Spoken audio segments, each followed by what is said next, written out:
Oh, oh yo.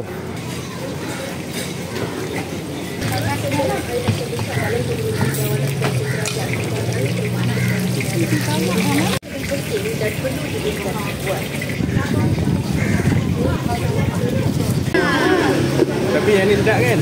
Nanti follow gila-gila makan lah. Man, Yo. you tahu ini tempat?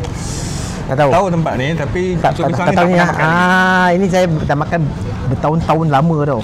Ini pun tempat pun dia ada kuah. Tu kuah. Tapi ini gerai Malay dan jual susu udang dan customer dia kebanyakan Chinese. Mana nampak Melayu makan sini? Hello? Jadi bagi saya apa makanan Melayu kebanyakan Chinese makan, sampai makan pun tahu sedap. Betul. Kedai Melayu kalau ada Chinese makan regularly memang sedap. So, what do you think? Oh, ada sedap. Everything? Tahu? Good. Kat mana ni?